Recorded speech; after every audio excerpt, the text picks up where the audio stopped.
Latinoamérica del International Emission Trading Association, la IETA, para que nos hable sobre estos desafíos. Te dejo el piso entonces, Camilo. Muchas gracias por venir.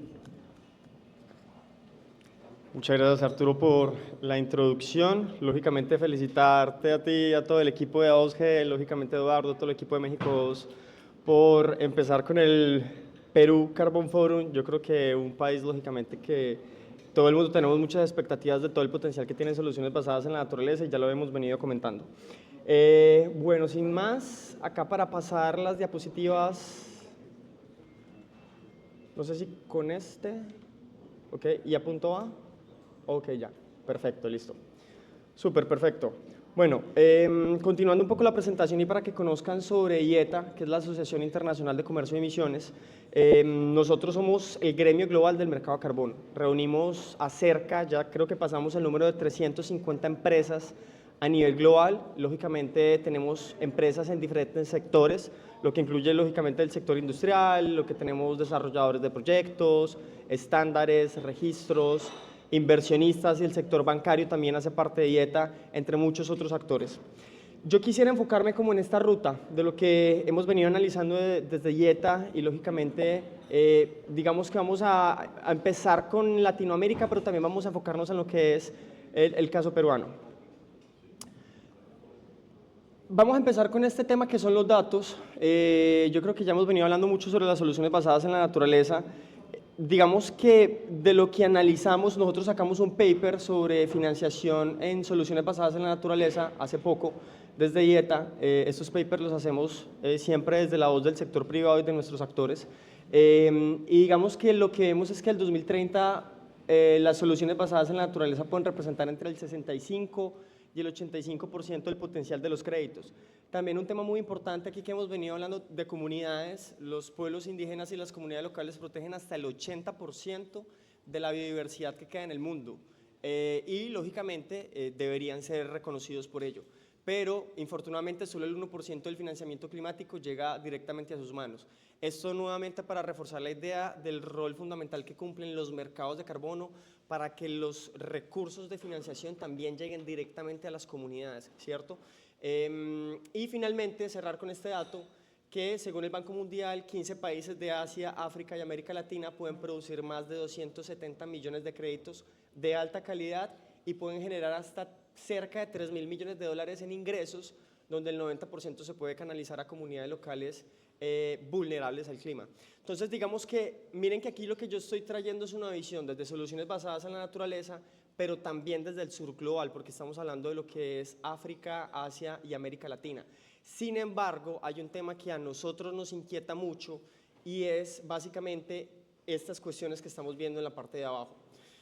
Yo creo que, a ver, para luchar frente al cambio climático necesitamos también de las soluciones basadas en la tecnología, eso es un hecho. Es decir, necesitamos que todas las soluciones que hay puedan hacer parte de esa caja de herramientas para luchar frente al cambio climático y eso incluye soluciones basadas en la naturaleza, también soluciones basadas en la tecnología. Sin embargo, un fenómeno que estamos viendo es que hay un lobby muy grande desde, bueno, ciertos países en específico, más desde Europa, Norteamérica, donde se está haciendo un lobby muy grande para que tipos de proyectos como Carbon Capture and Storage, que no tienen nada de malo, son de hecho soluciones muy positivas, pero para que este tipo de proyectos, digamos como que prevalezcan en el mercado sobre las soluciones basadas en la naturaleza.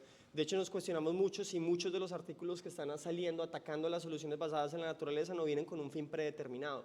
Y lógicamente, vamos a ser sinceros, en Latinoamérica necesitamos de soluciones basadas en la tecnología, pero no somos los que generamos ni creamos esa tecnología, pero sí podemos desarrollar proyectos en soluciones basadas en la naturaleza. Entonces, ese es un tema inquietante, ver cómo pueden haber ciertos actores que están quizá haciendo una mala jugada hacia soluciones basadas en la naturaleza para que soluciones basadas en la tecnología salgan más adelante. Otro tema es SBTI, Science Based Targets, lo comentaba ahorita Schneider, digamos son cerca de 9.000 empresas. Estamos muy a la expectativa también de que SBTI pueda decir si va a aceptar el uso de créditos de carbono o no, o en un concepto más amplio, certificados de atributo ambiental dentro del alcance 3. Yo creo que esa señal que va a dar SBTi sobre esto va a ser muy importante también para definir la demanda del mercado de carbono y de los créditos de carbono. La Unión Europea también vemos que están teniendo como una posición un poco, digamos, compleja frente a los créditos de carbono y también están poniéndose más estrictos en cuál es el claiming que se puede usar sobre créditos de carbono. De hecho, lo mismo con el tema de reducciones de emisiones, o más directamente RED+, ellos están siendo muy críticos. Y finalmente, artículo 6, también estamos en un punto importante para definir qué significan remociones dentro del artículo 6 y saber si, por ejemplo, proyectos RED+ pueden ser aceptados o no. Entonces, lo que yo estoy trayendo es Latinoamérica, nuestra posición, y a la vez los diferentes riesgos o miedos que pueden haber de algunas instancias que tienen la posibilidad de definir hacia dónde va la demanda o no, o qué tipos de proyectos pueden ir en la demanda o no. Y lógicamente eso es una amenaza para América Latina más claramente. ¿Qué ha habido últimamente? Y es diferentes iniciativas, diferentes statements que le están pidiendo, por ejemplo, a SBTi que acepte los créditos de carbono dentro del alcance 3, ¿cierto? Por ejemplo, está el West African Alliance on Carbon Markets, que es una iniciativa que congrega a diferentes países africanos, lógicamente pues del occidente de África, que le están solicitando a SBTi que tenga en cuenta los créditos de carbono para el alcance 3 porque son un mecanismo fundamental de llevar financiación al sur global. También tenemos este statement de SBTi, digamos, o para el Board of Trustees de SBTi, pidiendo lo mismo, y eso está firmado por cerca de 105 organizaciones del sur global, y también tenemos, por ejemplo, esta carta de People Forest Partnership. Entonces, el mensaje que quiero dar acá es que como región, como continente, tenemos que estar unificados frente a lo que es defender las soluciones basadas en la naturaleza y que nuestra voz también se escuche en Europa y en Estados Unidos, que es donde usualmente se desarrollan, digamos, como los diferentes, o se toman las decisiones de los diferentes estándares o lineamientos, por ejemplo, hablando en este caso de SBTi, sobre las diferentes empresas. Entonces, ese es uno de los primeros retos que yo veo y uno de los más importantes. Pasando ya frente a Perú, más específicamente, pues yo creo que fue un alivio escuchar las palabras de Berioska ahora en la entrevista, saber que el RENAMI ya por fin va a salir esas reglas, porque lógicamente desde el 2022 que salió en consulta pública, yo creo que los actores del mercado de carbono han estado esperando qué es lo que va a suceder con las reglas de RENAMI. Eso lógicamente va a dar mayor solidez a los actores que ya están en el país, pero además va a poder traer nuevos actores a que inviertan en Perú. El tema de anidación de proyectos RED+ con los niveles de referencia es fundamental. Yo creo que el mercado es cada vez más exigente en precisamente que estos proyectos tengan consistencia y que pueda darse esta armonización frente a la contabilidad de los proyectos. Y lógicamente ya una vez se genere o digamos salga el RENAMI, que también los estándares puedan alinearse y puedan tener sus propias herramientas de contabilidad para que se puedan anidar sus proyectos frente a los niveles de referencia.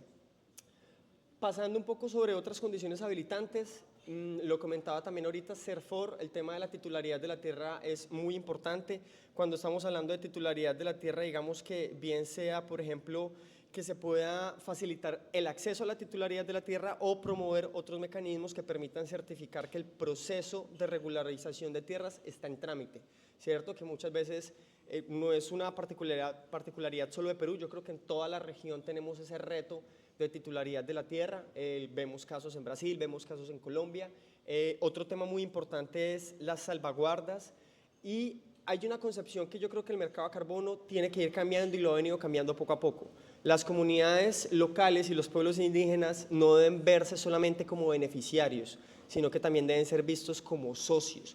Y eso es algo que está cambiando en el mercado, pero es muy importante que los desarrolladores de proyectos, cuando tienen su interacción con las comunidades, lo vean así. Ellos son socios más que beneficiarios.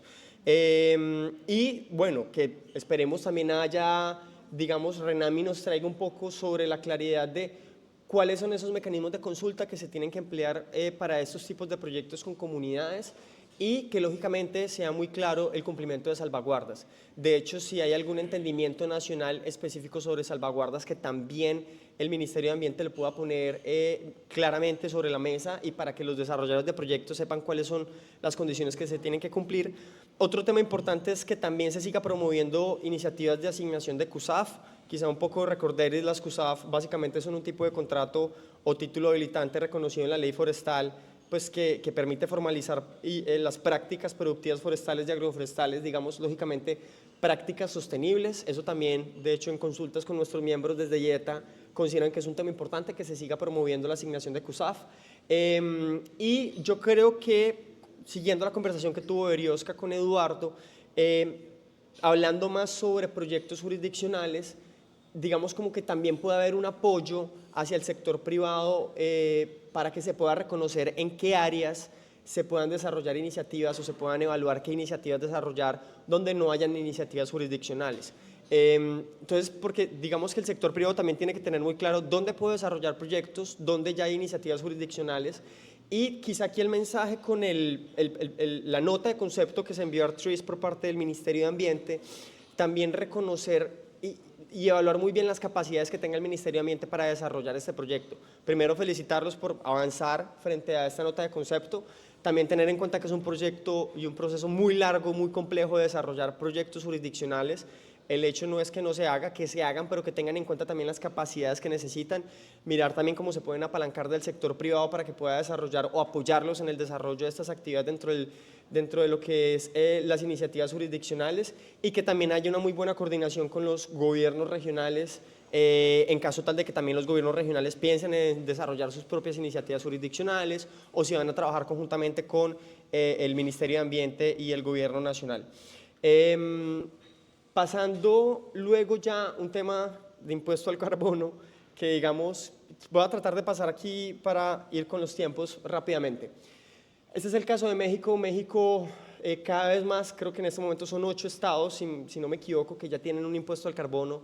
Un estado ya permite el uso de compensaciones, bueno, en realidad 2 estados están en el proceso, y un tercer estado también está analizando cómo incluir las compensaciones dentro del impuesto al carbono. Y el resultado que tenemos de eso es que la generación de créditos de carbono en México ha aumentado mucho en los últimos años. Al día de hoy ya cerca de 5.3 millones de créditos han sido retirados, la mayoría de proyectos forestales, y también vemos que cerca de 12 millones de créditos han sido emitidos, la mayoría también forestales. Y esto no es gratuito, esto es básicamente porque se han dado diferentes señales de precio en diferentes estados subnacionales en México, básicamente declarando que hay una demanda interesada en adquirir créditos de carbono. Entonces, ese es un ejemplo, ¿cierto? Otro ejemplo que yo traigo acá, estos datos son de 2023, por eso no va a encontrar una diferencia con los datos respecto a México, pero yo traje esta gráfica porque es muy disidente en algo.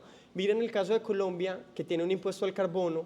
Uno se pregunta cómo es que en su momento, 2023, Colombia tenía mayor cantidad de créditos emitidos más que Brasil, siendo Brasil un país con 7, 8 veces el tamaño de lo que es Colombia geográficamente. Y la respuesta es muy clara, porque Colombia desde 2018 permitió un mecanismo de compensación para el impuesto al carbono.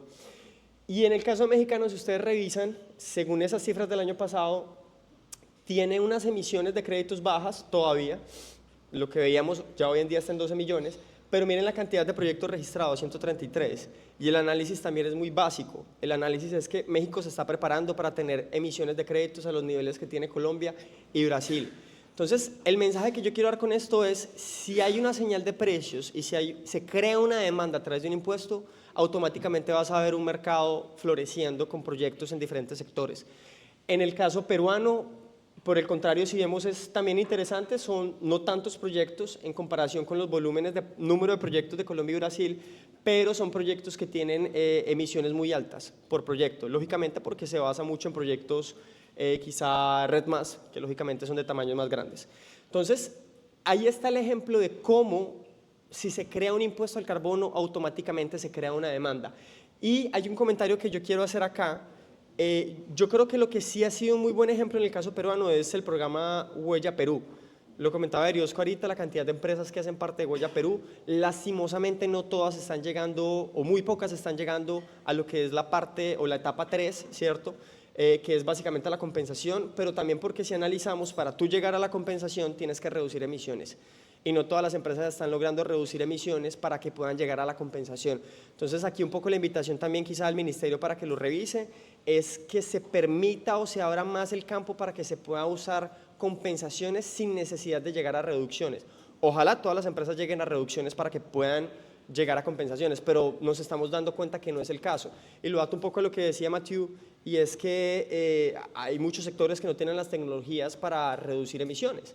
Entonces, los créditos de carbono, el mercado de carbono es un mecanismo de flexibilidad a la larga, que las empresas no se pueden quedar ahí todo el tiempo, pero sí les va a permitir, al menos mientras que otras tecnologías se desarrollan, tener una vía para también tener una contribución en reducción de emisiones y remociones con proyectos. Entonces, quizás es uno de los factores que se puede cambiar dentro de Huella Perú y que lógicamente siga siendo un programa exitoso. Esta conversación, lastimosamente, tengo entendido que la persona del Ministerio de Economía y Finanzas no vino, pero hubiera sido muy interesante también tener esta conversación con el MEF, que se pueda generar un impuesto al carbono en Perú y que lógicamente se dé la opción de compensación como ya lo hay en los casos de los estados mexicanos y en Colombia. Y en artículo 6 también fue, digamos, muy positivo escuchar las palabras de Berioska.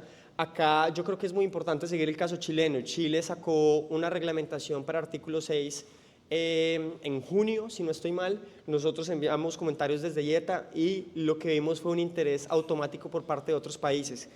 Particularmente Japón nos solicitó un taller con el gobierno chileno y desarrollamos este taller entre el gobierno japonés, el Ministerio de Economía, Trading, METI, y con el Ministerio de Ambiente de Chile participó sector privado de Japón, sector privado de Chile y actores del mercado en Latinoamérica. Entonces es muy interesante ver cómo cuando un país saca señales de regulación, cómo se va generando interés por parte de los diferentes actores. Entonces, ¿qué es importante? Que lógicamente desde los diferentes sectores y ministerios se diga como, listo, estos son los tipos de proyectos que nosotros vamos a habilitar para artículo 6 y ese análisis lo tiene que hacer Perú. ¿Qué tipos de proyectos son adicionales a la NDC de Perú? ¿Qué tipos de proyectos son los que los diferentes ministerios consideran que necesitan apoyo o recursos internacionales donde se podrían encontrar, digamos, precios más altos para desarrollar esas iniciativas de mitigación? Y lógicamente ya todos los arreglos institucionales de los ajustes correspondientes, revisar si también Renami nos va a dar luces sobre esas reglas que se necesita para artículo 6. Ya creo que voy cerrando porque además nos queda ya poco tiempo. Esto es un poco también lo que mencionaban en la entrevista entre Eduardo y Berioska, el estudio que estamos apoyando desde IETA y Conservación Internacional sobre cómo los países de la Alianza del Pacífico pueden cooperar. Si vemos algo muy interesante, Chile, con la reglamentación que sacó de artículo 6, está buscando recursos de países desarrollados para proyectos que tienen altos costos de mitigación, que fácilmente pueden tener costos encima de los 20, 30 dólares para tipos de proyectos, por ejemplo, en tecnologías. Pero Chile también ha dicho muy claro en el último artículo de esa reglamentación que habrá otra reglamentación para Chile ser un país comprador. Es decir, Chile en artículo 6 no solamente busca ser un oferente, también busca ser un comprador. Y de mi forma de ver es muy inteligente porque los proyectos más caros ahí es cuando se ve como un oferente, pero para ellos pueden comprar proyectos más económicos y fácilmente pueden estar mirando a la región, países como Colombia, como Perú, dependiendo de las prioridades de cada país, que tienen medidas de mitigación más económicas en soluciones basadas en la naturaleza para adquirir también créditos de estos países. Entonces, la cooperación o los enfoques cooperativos de artículo 6 no son solamente norte-sur, también pueden ser sur-sur, o incluso, pues, si los países se animan, también podrían ser norte-norte, dependiendo de donde ellos encuentren eficiencias. Al fin y al cabo, ese es el artículo 6, eficiencias y en donde puedo encontrar yo reducciones o remociones más económicas para cumplir con mis metas. Y ahí están los datos. Colombia y Perú, lógicamente, los países con mayor potencial en soluciones basadas en la naturaleza. Cerrando con creación de capacidades, ya lo comentaron, hay que seguir trabajando con el sector privado para que conozcan sobre la existencia de estos mecanismos. Huella Perú pues, lo ha hecho muy bien y por eso, de hecho, yo pienso que ya es el momento de pasar de un mecanismo voluntario como Huella Perú a pasar ya a un impuesto, porque ya Huella Perú lleva varios años operando y digamos que ya el sector privado también está más cercano a qué es medir unas emisiones, un inventario de gases de efecto invernadero, también ya están empezando a conocer sobre el mercado de carbono, pero hay que seguir reforzando esa tarea. También de parte de los actores, hoy en día, como saben, está ICBCM, está Corsia, los estándares a raíz de la evolución del mercado de carbono están haciendo su propia evolución en protocolos y en metodologías. Entonces, eso implica que los actores del mercado de carbono no se queden, sino que sigan avanzando con las nuevas actualizaciones y conozcan sobre todos estos cambios. Y sería muy interesante, y yo creo que ahí, por ejemplo, fue muy bueno también escuchar a Nelly de Serfor, quizá también Profonampe pueden jugar un rol también de promover estos mercados y también darlos a conocer con los diferentes actores que ellos tienen relación. Y finalmente, un tema no menor, yo tengo fe de que el RENAMI va a volver a impulsar el mercado de carbono en Perú, porque también cuando uno habla con los agremiados de IETA, un poco la percepción es que algunos países han venido avanzando, pero Perú como que en un momento se quedó ahí. O sea, como que la percepción fue como que Perú fue muy reconocido desde que desarrolló proyectos en soluciones basadas en la naturaleza desde el 2008, como lo decían, pero como que sentimos que el avance regulatorio no avanzó, además porque pues no se avanzó tampoco con instrumentos de precio del carbono. Pero yo tengo fe que con RENAMI, cuando salgan estas reglas, Perú vuelva a la senda y sea reconocido aún más internacionalmente. Entonces, yo creo que eso por un lado. Por el otro lado, cuando, bueno, Milagros Sandoval salió de la Dirección de Cambio Climático, realmente quedé contento que haya quedado Berioska, porque ya Berioska viene en el proceso, ¿cierto? Pero también es cierto que, bueno, da la impresión de que a nivel regional Perú puede ser más estable que a nivel nacional. Y esto lógicamente lo sabemos pues porque Perú ha cambiado de presidentes como cambiando de medidas básicamente, ¿cierto? Y eso no brinda seguridad y puede generar inestabilidad institucional en los diferentes ministerios. Entonces, por eso el hecho de que haya una continuidad de los ministerios es muy importante, que Berioska sigue ahí es muy importante, el equipo que trabaja temas de mercados de carbono y también pensar en los retos de capacidad técnica institucional. Lógicamente, sacando esta nueva reglamentación del RENAMI, seguramente vendrán otras necesidades que se tengan que responder desde la capacidad institucional. Entonces, también revisar, ojalá desde el, y esto es una cuestión no solamente, mejor dicho, en toda Latinoamérica uno lo puede percibir, los ministerios de ambiente muchas veces no tienen la cantidad de personas, puede que tengan conocimiento, pero no tienen la cantidad de personas para responder frente a todas las necesidades que hay. Con eso cierro, pero ante todo, pues muy agradecido con nuevamente México 2, con A2G y auguro que también con este evento me imagino creciendo como han crecido los otros Carbon Forum alrededor de la región y felicitaciones y muchas gracias.